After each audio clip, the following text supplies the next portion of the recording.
Okay, so far in this series, we've talked about creating the best brackets. We've talked about a 14 tournament, an 18 tournament, 16 team tournament, and a 32 team tournament. And then we've looked at a few applications of those types of tournaments, and specifically we've been looking at wrestling tournaments because those are usually the ones that are nice and big tournaments and they do things in a very interesting way. And we've seen in the Iowa High School State Wrestling Tournament and the NCAA National Wrestling Tournament, we've seen that they use essentially a double elimination approach until the final.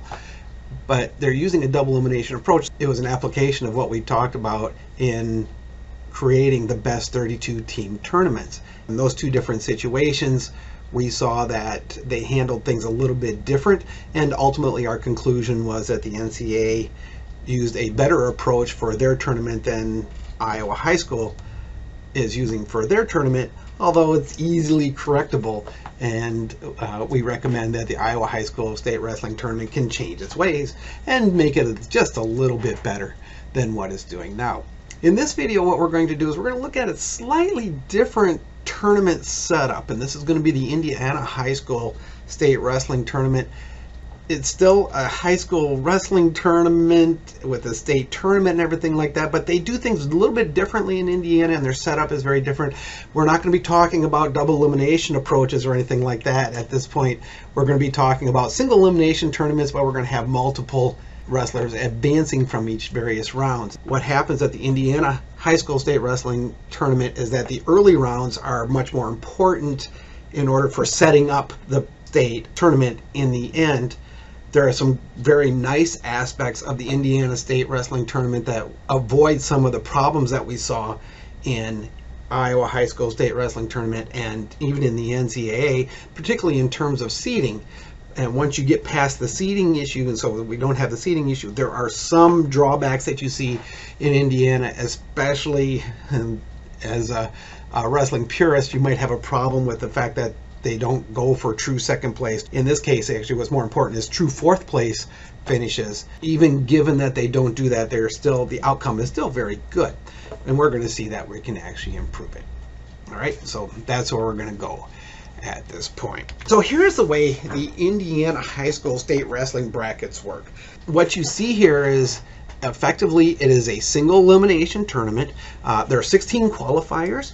Interestingly, Indiana currently sits and uses a single class for all its wrestlers. Unlike what we saw in Iowa where you had 1A, 2A, and 3A, in Indiana, everybody is thrown into the mix, and so it ends up being extremely competitive by the end. And I can guarantee you these 16 wrestlers that make the state tournament, they are amazing wrestlers. They absolutely are. You don't have these differences based on small schools, medium schools, or large schools. These are all outstanding wrestlers. Now, as a consequence, they do end up being dominated by some of the larger schools, but it's not only the size of the school that matters, it's the program. So for example, Crown Point goes on to win this, not necessarily the largest school in the state, but at the same time they are an outstanding wrestling program and they're dominating everyone because it's all in a single class type of approach. But once you hit the recognition that you have a single class, you have the 16 wrestlers that advance to the state tournament, and once you get to the state tournament, there is a single elimination bracket that gets you to the finals. State level, there is a consolation level. This consolation is to get the top 8. There's no wrestlebacks or really anything like that. It's just that once you get into the quarterfinals, losers of the quarterfinals come on and then battle to get into the fifth place. They can't battle their way all the way back up to third or anything like that, like you could in a double elimination tournament. This is just a consolation battle to go back into 5th place. And so it's still a single elimination with consolation rounds to get 3rd, 7th, 8th, 5th through 8th as well. So in the end, Indiana does recognize 1st, 2nd, 3rd, 4th, 5th, 6th, 7th, and 8th. So if you win the first match at the state championship, you end up on the podium. somewhere. A couple things to note about this single elimination tournament. Because it's a single elimination tournament, it really does have the pitfalls that apply to single elimination tournaments. We talked a little bit about 16-team single elimination tournaments and the challenges that you have. The fact that there's no opportunity for getting yourself back or anything like that. So much of it depends on the luck of the draw, or not the luck of the draw, of the initial draw of where you are. And so, for example, one thing we pointed out is that if the number 1 and the number 2 teams are in the same bracket, then the number 2 team is going to lose. The number 2, in this case, the number 2 wrestler is going to lose before the final and can't finish second. And the probability of doing that depends on how the brackets are set up. I haven't actually looked. Yes, I have. I have actually looked at that, and we'll talk about that later and see what the implications of here. Now, remember, if these brackets were set up randomly, the probability that the second best wrestler is in the opposite bracket of the first is going to be 8 divided by 15, so whatever that number is, and so a little over 50%. But we're going to see it actually works a little bit better than that. How do you get there? And this is really where the strength, I think, of the Indiana State Tournament. The reason the Indiana State Wrestling Tournament works as well as it does is that the approach for getting there is very effective in getting wrestlers into the right places. And so here's how it works. Here's our 16 wrestler bracket. So the way wrestlers make it to the state tournament in Indiana is that they qualify by finishing in the top 4 in one of 4 different semi-state tournaments. And we'll talk a little bit more about that. So you have semi-state tournaments, and the top 4 place winners in the semi-state tournaments come on and are in the state tournament. The strength of this is that because you have the top 4 from each semi-state, you don't have to worry about issues of seeding or anything like that and moving things around. Wrestlers seed themselves, and we know 1, 2, 3, 4 coming out of the semi-state tournaments. Once you're there, the IHSAA just uses a standard setup to put the wrestlers into the various brackets. So, for example, if our semi-states, we'll just call them A, B, C, and D, give them those names. And so what you have is that the top wrestler of semi-state A goes against number 4 from semi-state B, and then their opposite, number 2 from C and 3 from D. And so each one of these quadrants here with the quartets has a number 1, a number 2, a number 3, and a number 4. The opposite quadrant in the top side of the bracket, what they do is they flip these around. Instead of A1 versus B4, now it's B1 versus A4, and then C3, D2. And then you do the same thing on the bottom. You got C1, D4, and D1, C4 with B3, A2, A3, B2. That's how it gets set up. And so there's no fudging this around. These are all predetermined positions in the state tournament. There are a couple things you want to look at in terms of this setup. There are a couple things that might concern you. So, for example, A1 faces B4 and B1 faces A4. These two are paired up, and they are, in fact, in the same half of the bracket. So they're not really split up completely. And the same thing, C1, D4 and D1, C4, they're on the same side. And notice that C3 and D2 end up facing each other. So all the A's face the B's and all the C's face the D's. I've looked at various options for modifying that around. And I've tried, mixing things up, have an A versus B here and an A versus C there and an A versus D there and everything. I'm not even going to present the results because none of them all worked all that well. Of all the different scenarios that I looked at, this was indeed the best way to bring wrestlers in from the 4 different semi-states. This is, in fact, the best approach for matching them up. That gives the best results. So how do you get to the semi-state? All right, so this is coming out of the semi-state. We got the top 4 from each semi-state getting there. Let's look at the whole process. And so now remember, there's a single class here, and so there are a lot of wrestlers. When we talked about Iowa, we had 3 different classes, 1A, 2A, 3A, and we talked about in Iowa that the top 2 wrestlers in the districts went on to state, and the districts were maybe 7 teams or 7 wrestlers per weight class. So you had 12 districts, and so there were 84 wrestlers in 1A, 84 wrestlers in 2A. There's fewer wrestlers in 3A. We didn't spend a lot of time talking about 3A because it was a little special. There's probably more like 60 wrestlers in 3A. But you put that together, 160, that's 220 wrestlers that are competing in the state of Iowa. Indiana, it's about the same as far as I can tell. I'm thinking it's somewhere on the order of 250 wrestlers per weight class. So the way it works in Indiana is that you start with sectionals. Sectionals are groups of usually 8 to 10 wrestlers per weight class, although that might be an overestimate. Depends on the weight class. I've seen sectionals with 8 to 10 wrestlers. I've also seen sectionals with it might have more like 6 wrestlers in a weight class. That's where you start. In the sectionals, the wrestlers get seeded, and so this is where the seeding happens. And once the wrestlers are seeded, what you use is you do an 8-team bracket with consolation rounds, and so it comes back to get you into consolations all the way up to third place.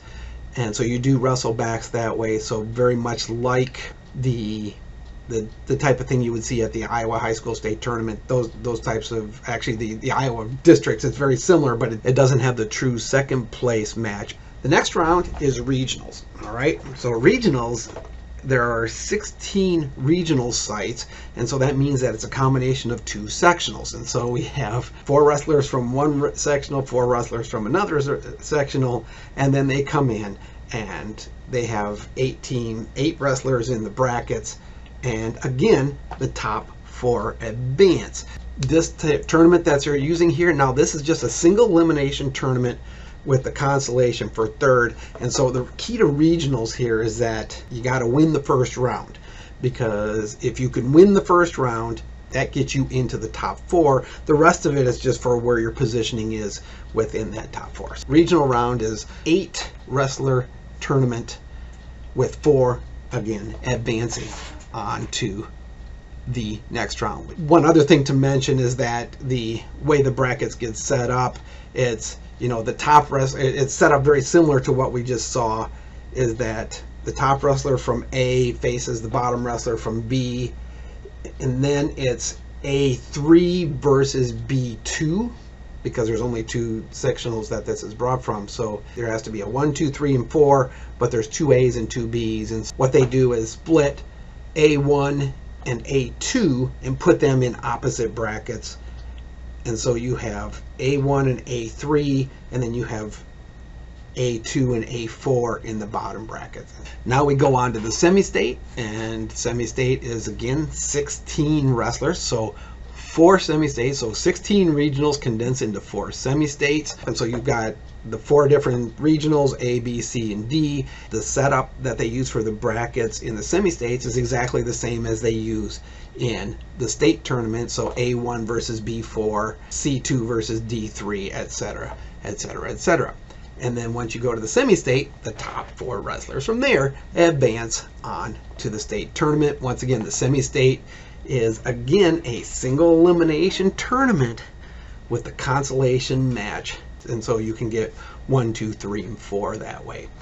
The consequence of that semi-state, though, so this is a 16 wrestler tournament, and the top 4 advance on to the state tournament, but it's a top 4 based on a single elimination tournament. So the stakes are high. You get through the first round, great. You've done well. It's that second round of the semi-state tournament where all the marbles lie, because if you can win that, then you get on to the state tournament.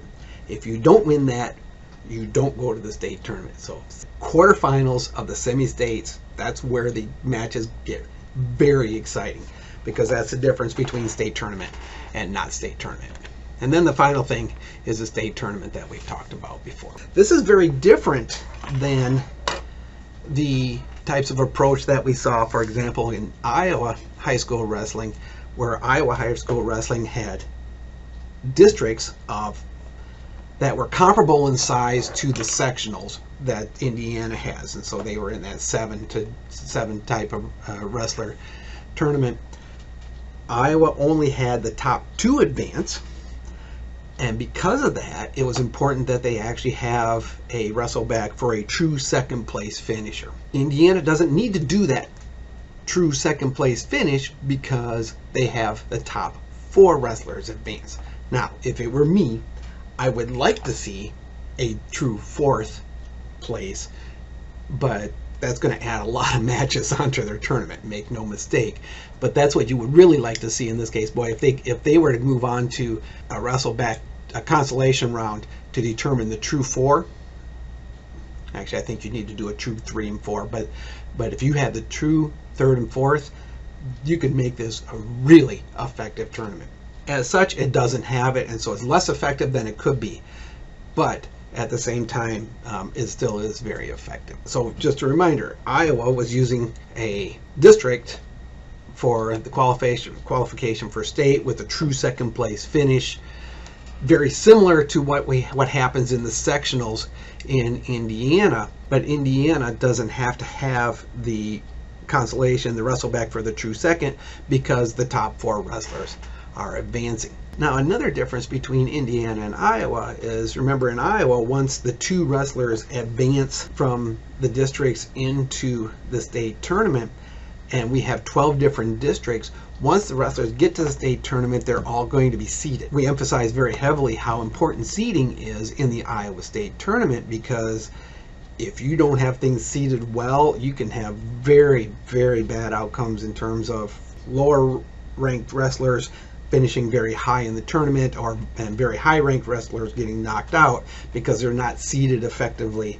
That's going to be a problem. Indiana doesn't have that issue anymore. We do have the seeding in the first round in the sectionals, and that matters, but at the same time, the sectionals still use the wrestleback type of an approach, so the top 4 wrestlers are much more likely to advance out of those sectionals, and it works pretty well that way. We'll see more about that. Seeding matters in those original sectionals for sure, but it doesn't matter as much because they have a wrestleback approach and they are taking the top 4. It's going to affect the order in which they come in, but the top 4 wrestlers will trickle up into the top. Once you get past that sectionals, it doesn't matter anymore. There's no more seeding. You get put into place based on your position in the regional. So, if you win your regional, you get into this position in the bracket. If you finish 4th in your regional, you go in that position in the bracket. The wrestlers naturally sort themselves out based on how much they win and how they compare to the other wrestlers. There could be some issues, mental issues about, hey, is it just good enough for me to get there? Once I win that first round of the regional, I know I'm on to semi-state, so I don't have to try as hard. But at the same time, the higher you finish in your regional, the lower the opponent is from the other side. So it's better to be successful in each of these individual levels because it gives you an easier opponent in the next round. So let's talk about how effective this tournament qualification approach is. This is a question of how good is the qualification for the state tournament. This is not what happens in the state tournament. This is just how good is the state tournament. These results here are what you get if you do simulation. Question I'm asking here is, how likely is the number 1 wrestler in the state, the best wrestler, how likely are they to get to the state tournament? So the best wrestler in the state, using this approach, has a 100% chance of making the state tournament. Now remember, our simulations have some assumptions involved. In our simulations, we always assume that the better wrestler always wins, ignoring upsets and things like that. Assuming that the best wrestler always wins. The other thing I'm doing is that assuming that the sectionals produce the true top 4 wrestlers, and in fact I have them correct order. Coming out of the sectionals, I'm assuming they are coming in the correct order 1, 2, 3, and 4. It's not going to be perfect that way, but at the same time, it's a good start. By using this Indiana type of approach, the top 2 wrestlers in the state are guaranteed to get into a state tournament. Surprisingly, it does not guarantee the 3rd best wrestler getting to the state tournament. There is actually a 1.1% chance that the 3rd best wrestler in the state loses out before the state tournament. As you go down, it gets even worse. 4th best wrestler, there's a 3% chance, 5% chance on the 5th best wrestler, 10% chance that the 6th best wrestler doesn't actually make the state tournament. And because of the single elimination approach, if you got a bad matchup in an early round, bam, out you go, and you don't make it out. That's a consequence of that. So this is the probability that these individual wrestlers will make it on into the state tournament. Remember the important one, this is a 16 wrestler tournament, and so the probability the 16th best wrestler gets in there is about 47%. If you do enough simulations, you can see that there is a non-zero probability that somebody even outside of the top 64 can get into the state tournament. Thing to remember, we're talking 250 wrestlers. The top 64 are still very, very, very good. It's just not within the top 16. The top 16 are crazy good. The top 64, in this range, from 32 to 64, these are still very good wrestlers, and there is a non-zero chance that they can reach the state tournament, depending on brackets and how things set up. The only thing I want to point out is that, there is a non-zero chance that, wrestlers as low as, 30 have a realistic chance of making the state tournament. And in fact, this is per weight class, and given that there are 14 weight classes, it's actually more likely than not that one of the wrestlers at the state tournament is the 32nd best wrestler or even below that in each year. So every other year, there's the chance that that 32nd best wrestler can come in there. So it's possible that this can happen. Now, but before even worrying about whether these wrestlers can actually get to the state tournament based on their performance through the regionals and the semi-states and things like that, there's a possibility that they could even lose in the first round, but likely it's not. In fact, the chances that the top wrestlers advance out of the sectionals is exceedingly high. Even the 32nd best wrestler, because there are 32 sectionals, the probability that there's that many top wrestlers in front of them is very, very low. The top 40 wrestlers in the state are almost guaranteed to get out of the sectionals. I'm not concerned about what happens in the sectionals so much. Those are really some nice starting point, but there are 128 wrestlers that advance out of the sectionals, and among those 128 wrestlers, the top wrestlers in the state are definitely moving out of the sectionals. If you want to worry about the top 16, which is getting in the state tournament, 99.97% of the time, the top 16 wrestlers will advance out of sectionals and get into the rest of that state tournament approach, and that's where things start mattering a little bit more. So let's go back into the question of how effective is the tournament approach. The one thing that always bothers me about this type of approach, and when I look at a tournament, my objective is always that the best wrestlers succeed and lower wrestlers don't succeed as much. So the one thing that bothers me about this tournament is this position here, the 1.1% chance that the number 3 wrestler in the state doesn't make it to the state tournament. Why is that? We looked at the same type of thing in Iowa. There was a 0.5% chance that the 3rd best wrestler didn't make the state tournament. It's actually about twice as good at getting the 3rd best wrestler, and you can see that even the 3rd and the 4th best wrestlers, Iowa does a better job of bringing those top wrestlers into the state tournament. Now, one thing that's got to be remembered is that Iowa actually has a 24 wrestler state tournament, so more wrestlers get into the state tournament, and so therefore it's more likely for them to be there. But also remember that Iowa uses an approach where only the top 2 wrestlers from the districts get into the state tournament. but the third best wrestler is more likely to be in the top 2 than they are to make it through the semi-states in Indiana. Iowa has an advantage in this regard, just a little bit of an advantage in terms of getting the best wrestlers into the state tournament all the way down. On the other hand, if you recognize that Iowa has a 24 wrestler state tournament, Indiana has a 16 wrestler state tournament, by the time you're to that line of demarcation, the probability of the 16th wrestler getting into the state tournament in Indiana is basically the same as the probability of the 24th best wrestler getting into the state tournament in Iowa. So there's not a big difference in that regard. I don't like the 1% chance that their best wrestler not making it. So something that we always want to be thinking about. I'd really like to have that be a little bit higher. Could be readily solved by having a true third and fourth, but there's other ways to get around it. How in the world can the third best wrestler not make the state tournament, given that the top 4 wrestlers advance? So remember, in this tournament, in the semi-state tournament, you start with 16 wrestlers and the top 4 advance into the state tournament. Now, how can the third best wrestler in the state not be in that top 4? In the simulations, I actually picked out a few of those brackets to see what happens. So remember, here's how the brackets get set up, and this is what we saw before for the state tournament. So remember, in order to get to the state tournament, you have to win 2 rounds. So you have to win here, and you have to get to here. So you have to win 2 matches in this tournament.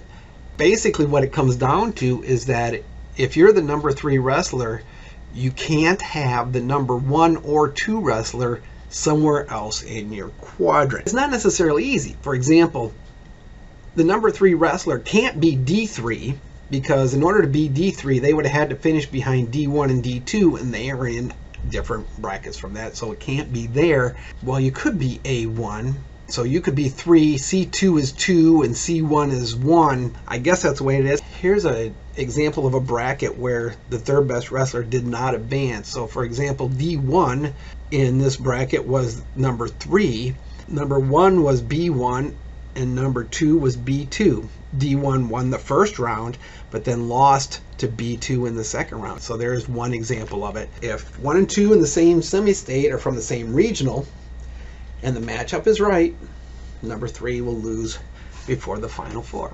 There's a second option here. This one's a little more subtle. Number 3 is in fact B3 and ends up behind B1, which was number 2. Now, how did they end up not getting into 2? That had to do coming out of the regional. So it ended up B1 and B3 met in the semifinals of the regional. And so then B3 had to win the consolation match. And so therefore B3 ends up third in that regional. They were still behind B1, and now they end up against number 1 wrestler, who was the winner of C1. And so this is another option that I saw. Again, it depends on those initial matchups that come in. It wasn't affected not only by the situation of having 1 and 2 from the same regional, it ended up having a bad matchup. So B2 was actually the number 9 wrestler in the state and got into the mix in the right way. What you can have, they don't have to come out 1, 2, 3, and 4. If 1, 2, and 3 in the regionals are from the same sectional, then you have this problem that's going to happen. And so this is exactly what this was, is that these wrestlers were all from the same sectional or something like that. So this is just another example of ways that if the brackets end up this way, what it means is that the number 3 wrestler won't make it to the state tournament. Once again, we have to think about the fact that the 1.1% chance is the probability that the number 3 wrestler in a given weight class will not make it to the state tournament. Recognizing that there are 14 weight classes, what that means is that any given year, there's a 14% chance that the 13th best wrestler won't make it to the state tournament. That's still not likely, but you do this over 10 years. It means that once every 10 years or so, a third best wrestler in the state doesn't make it to the state tournament. So that's the significance of that. On the other hand, when you start getting down to these other ones, by the time you're down into the 8th best wrestler, who doesn't have much of a, has a much lower chance of making the state tournament. It's 92%, 9 times out of 10, an 8th best wrestler in the state doesn't make it into the state tournament. And so these can be get in the way of that, right? Despite the fact that you're bringing 4 at a time and everything like that, there is a probability that some of the other wrestlers aren't. The hit against the 3rd or 4th best wrestler is the one that gets me the most. All right, once you get to the state tournament, what happens? Oh God, this is a lot of data. What I'm showing you here is outcome 1st, 2nd, 3rd, 4th, 5th, 6th, 7th, and 8th according to the approach that the tournament brackets use, and these are the wrestlers based on their rank in overall in the state. And remember, the 24th best wrestler is almost guaranteed to be the 24th best wrestler coming out of the sectionals, and so that's all I'm using on this. And so what do we see? Actually, let's start up here. So using the assumption that the best wrestler always wins, the best wrestler is going to win, and so that gives us 100% on that. How likely is it that the runner-up is the 2nd best wrestler? In fact, it's not so bad. It's about three-fourths of the time that runner-up is the 2nd best wrestler, but more importantly, if they're not the 2nd best wrestler, they are the 3rd best wrestler. So this is one of the real advantages of the Indiana State Tournament, is that because you don't have to worry about this seeding issue, the 1 and 2 almost always end up on the opposite sides of the bracket. So that works really well. For comparison, let's think about what we saw for Iowa. We also did this analysis for the Iowa High School State Tournament, and you can see that Indiana actually does much, much better in this way. So, for example, in Iowa, the chance that the 2nd best wrestler finished 2nd was only 52.2%.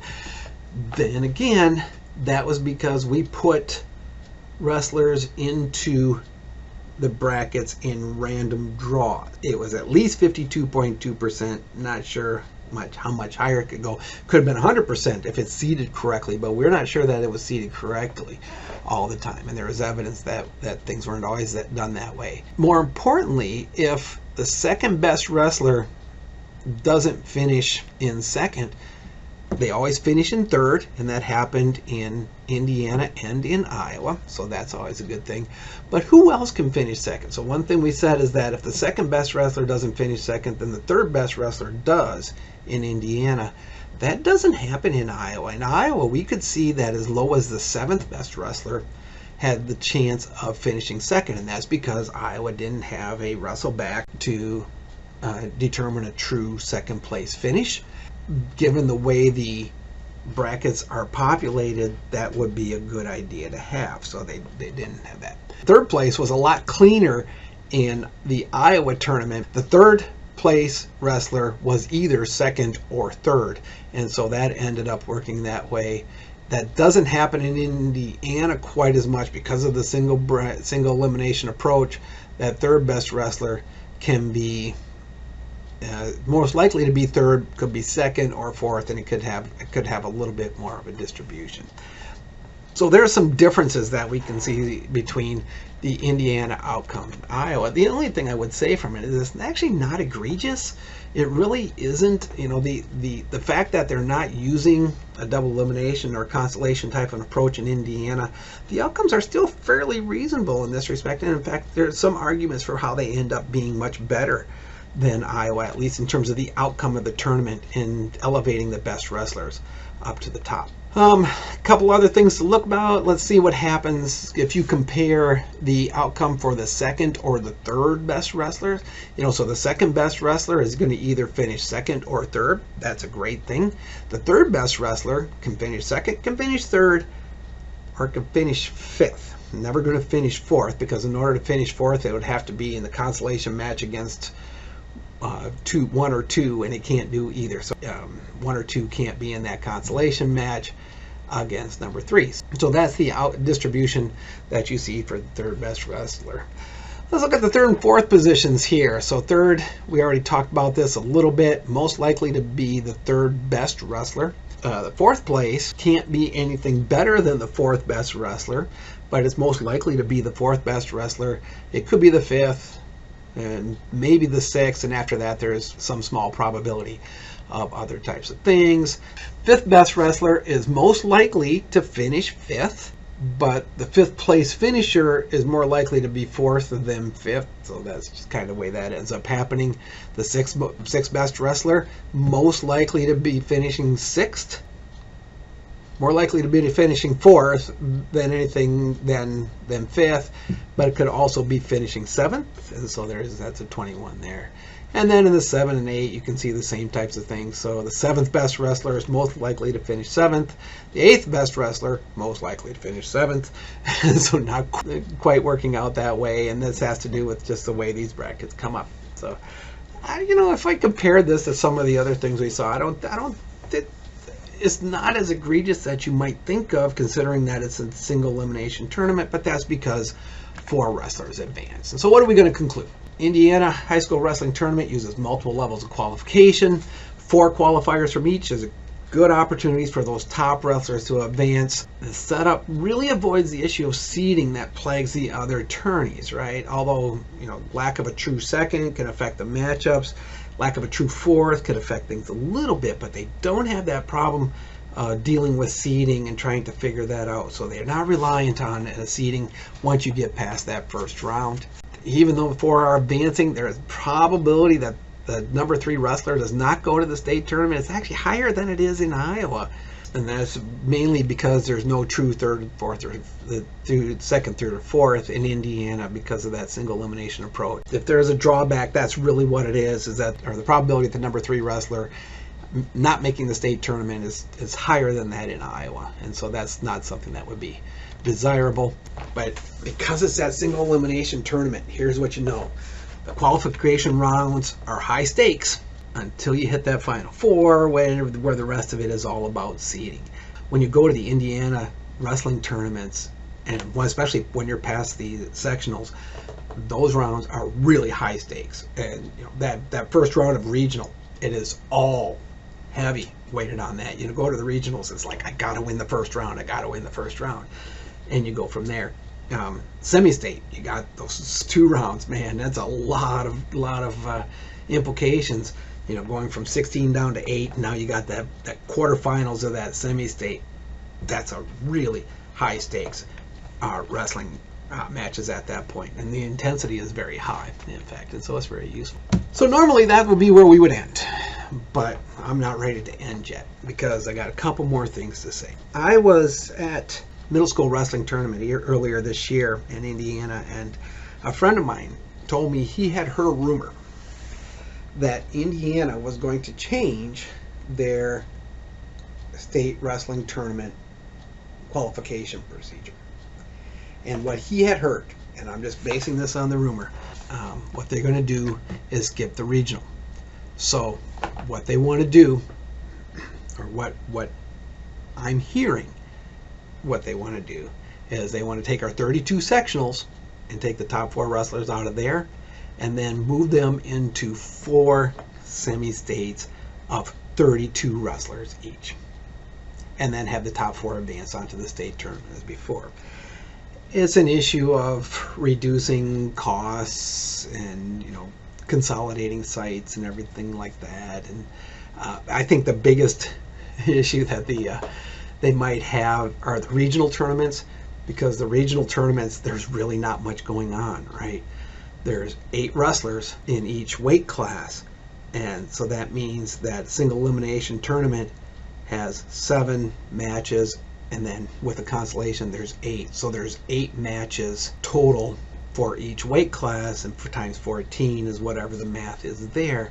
So what, 114, 28, 112 total matches on the course of the day. And if you actually watch the regionals, it really is, they start late and they end early. That's because there's just nothing all that much going on in those. That's a really small tournament. The semi-state wrestling tournaments go longer because they have those all in the preliminary rounds, and so a lot more matches, actually twice as many matches, but 200 matches in the course of a day on 4 mats. That's not really a lot of matches that have to happen, so they think they can make it bigger and go on to this 32 wrestler type of approach. Nah, if you want to make it 2 days, no, I don't think so. I don't know that this is true, that they are considering doing. I've heard the rumor that this is what they're thinking about. Given that, I took a look at what would be the impact of this change on the state tournament.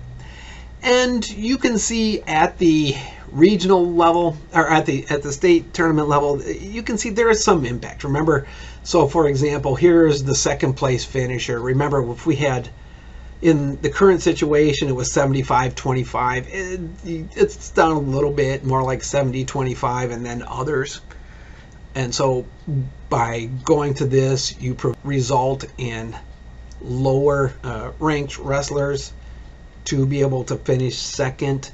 But the difference isn't huge, and I can understand, you know, based on that alone, I don't think you would say there's a big difference in that. And I'm not going to compare all the numbers. I mean, these are just, you know, big blocks of numbers and everything like that. The second best wrestler is still most likely to finish second. Third best wrestler is still most likely to finish third. Fourth best wrestler, yeah, still most likely to finish fourth. Fifth is still finishing fifth. Sixth is still finishes sixth. Seventh is still finishing most likely finishing seventh. Eighth is most likely mixing up. It's messing things up, especially down in the 6, 7, 8 range. But your top wrestlers are still going to most likely come out to the top. So it doesn't have a big impact there. It does make things worse, but not a huge difference. Let's instead look at not the outcome once you get to the state tournament. What is the impact on qualifying for the state tournament? And here there is a significant difference. All right, using this type of approach and assuming, just as we did before, I'm going to do this as exactly as I did before. Assume the sectionals produce the true top 4, put them into a bracket of 32 and have the top 4 advance onto the state tournament. The best wrestler always makes the state tournament. On the other hand, boy, with this type of an approach, there is a 3% chance that the number 2 wrestler doesn't get to state. 6.5% chance that the number 3 wrestler. So remember, in the current situation, there's a 1% chance that the number 3 wrestler doesn't get to state, and a 3% chance that the number 4 wrestler doesn't get to state. If they were to make this switch, it would be 3% chance number 2 wrestler doesn't get to state instead of number 4. 10% chance that the number 4 wrestler doesn't get to state. Ouch. That's a really hefty impact that you're going to have. I didn't do all the numbers in here, but you can see that, you know, this, like, if I remember right, this was 0.00001. I think it's like 300 times more likely that somebody outside the top 64 gets into the state tournament. Not that it's likely, you know, but at the same time, it's much more likely in that. This was only 5% before. Now it's 10% chance that the number 32 wrestler in the state gets into the state tournament. So what you're going to see by doing this is you're going to see a lot more lower ranked wrestlers making the state tournament, and a lot fewer of the best wrestlers making the state tournament. How significant is that? Once again, remember that that was the probability in any individual weight class. Right? So there's a 3% chance that the number 2 wrestler in a weight class doesn't make the state tournament, but there are 14 weight classes. And so if you add up the probabilities, that means that there's actually a 35% chance that one of the number 2 wrestlers in the state, there's 14 wrestlers who are the second best wrestlers in the state, 35% chance that one of them doesn't make the state tournament in a given year. So basically, once every 3 years, the second best wrestler won't make the state tournament. Ouch. You know, 2 out of 3 years, the third best wrestler won't make the state tournament. 3 out of 4 years, the fourth best wrestler won't make the state tournament. You know, 7th and 8th best wrestler, every year there's the 7th or 8th best wrestler is not going to make the state tournament. In fact, when it comes to the 8th best wrestler, I mean, it's not just one, it's multiple of them, right? 24% of the time, so 1 out of 4 years, there'll be 3 8 best wrestlers in the state that don't make the state tournament. Yeah.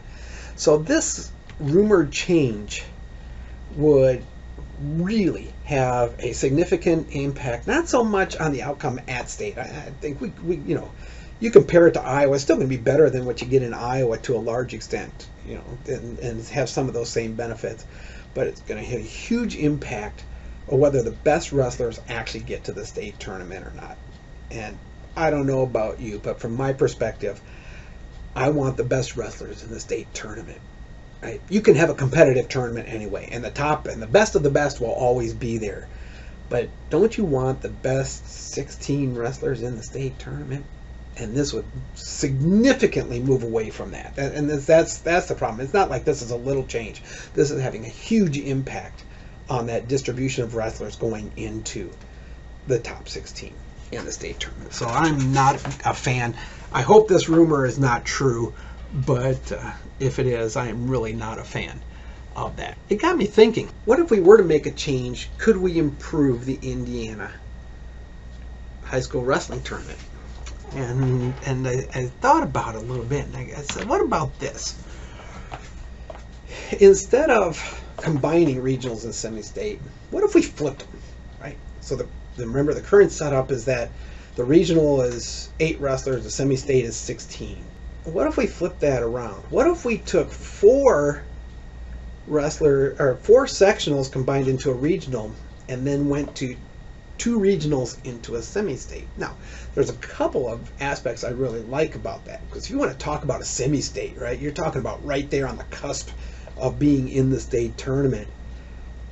I like an 8 wrestler semi-state much better than that, because you come to that semi-state and, like, well, if you're talking semi-state, you're talking a semi-final, right? So you win 1 match and you're on to the state tournament, as opposed to win 1 match and make the semi-state. No, this is win 1 match and make the state tournament. I love the high stakes of that. Boy, that first round of the semi-state is going to be like super critical, right?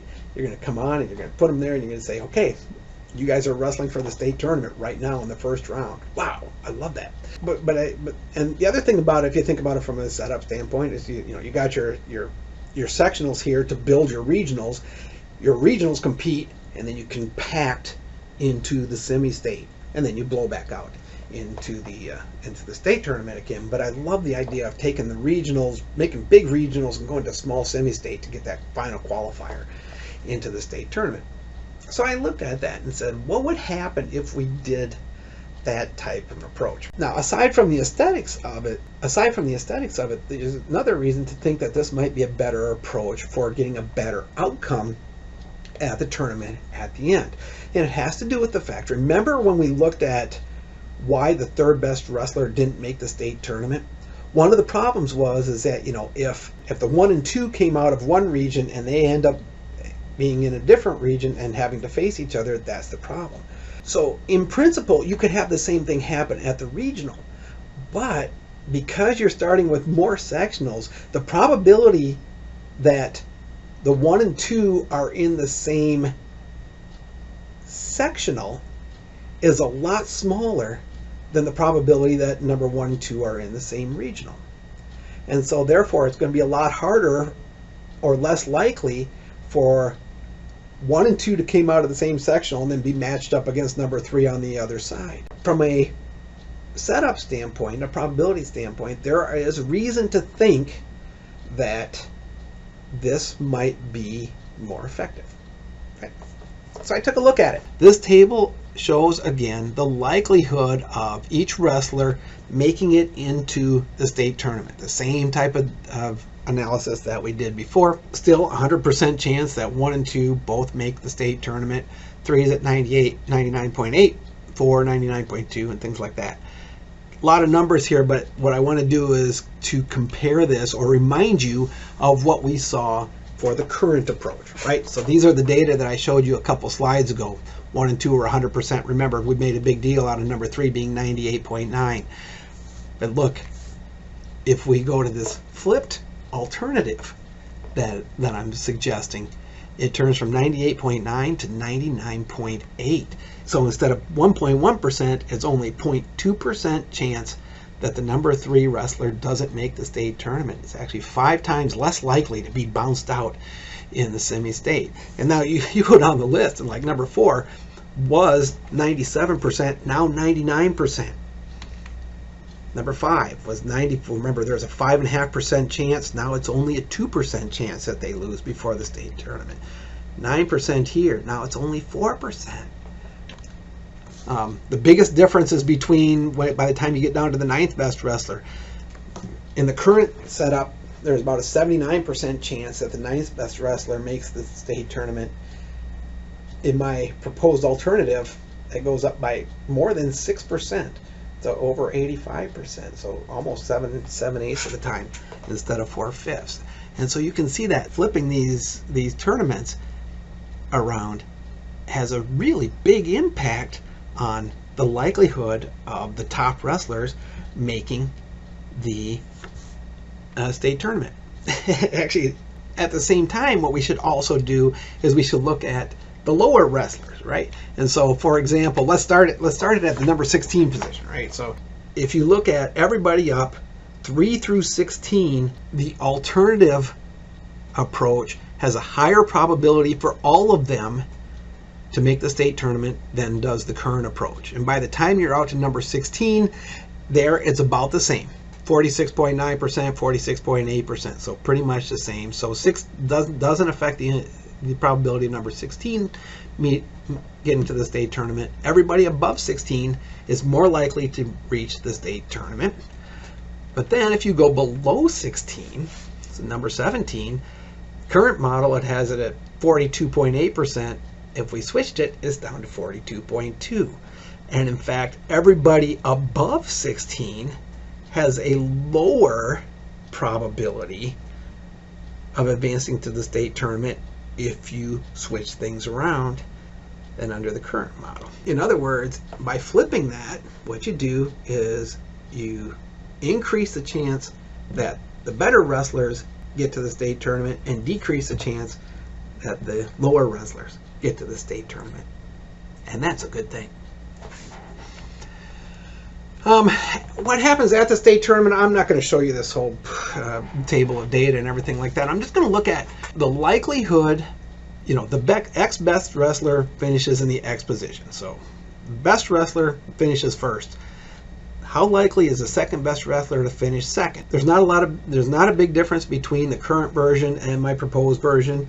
There's a little bit of 1/10 of 1%, and I think that's real.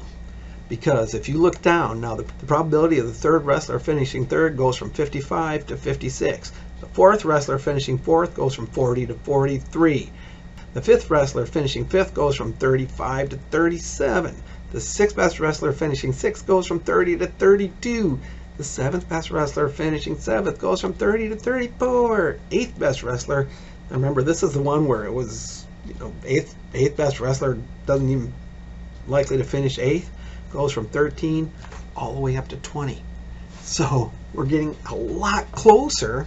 A lot is a relative term, but we're making a significant improvement at getting the wrestlers into the correct place on the podium.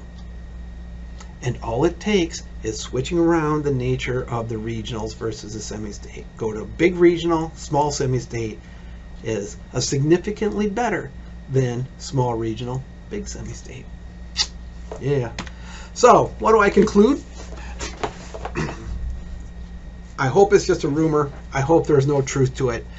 But this change that going to a combined regional semi-state, this would have a significant negative effects on the tournament.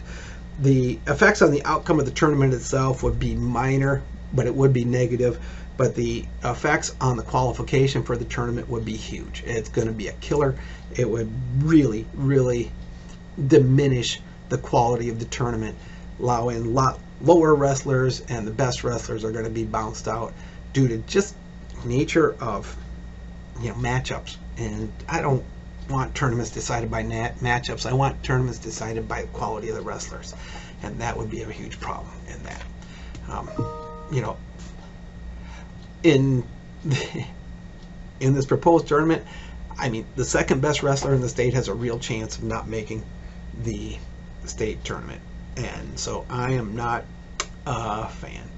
If that's what the IHSAA is thinking, stop thinking it. Not a good thing.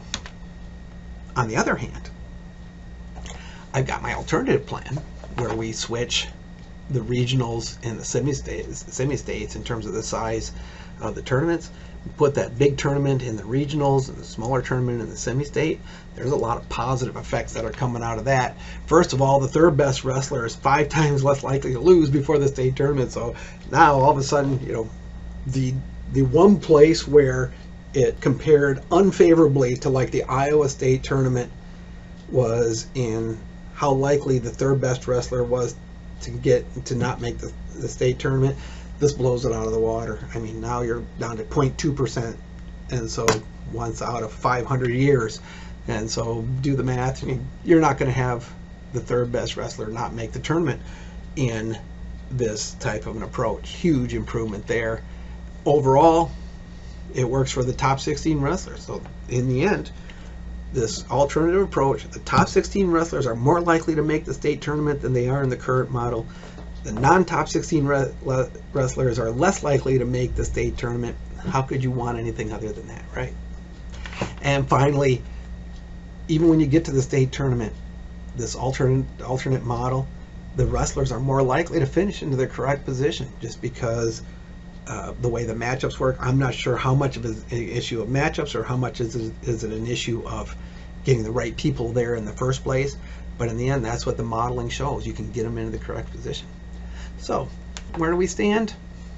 Don't do a combined 32 wrestler tournament. That's a terrible, terrible approach unless you're willing to do a 3-day tournament with a double elimination approach and use an NCAA tournament type bracket with the correct consolation rounds. Oh, I'd be all for that. And then take the top 4 out of there. Yeah. But of course, that's a 3-day tournament to do that because that's a lot of matches. So that's a different ballgame. If you want to make it cheaper, it's not going to do that. But that would be very effective. I would agree. If you're not going to do that, you can just take what you're doing now and flip it around. Expand the regionals, cut down the semi-states. You still go on to your top 16, making it into the state tournament. But if you do that, you're going to have, from my opinion, a significantly better state wrestling tournament than there is now. I'm not saying that the current Indiana State Wrestling Tournament is bad. Actually, there's some aspects of it that really bother me. The fact that it's a single elimination approach is something that gnaws at me, being a tournament purist and thinking about the best way to do tournaments. But on the other hand, it works far better than you might think, given the single elimination approach, and it has to do with the four wrestlers advancing mainly, as that's the key to it. And by the time you get to the state tournament, I mean, when you're sitting at the top of the podium, it's a beautiful sight because you're looking at some amazing wrestlers there, and that is an advantage that it really has. But with this one little change, Indiana, we can make it better. Yeah, let's do that.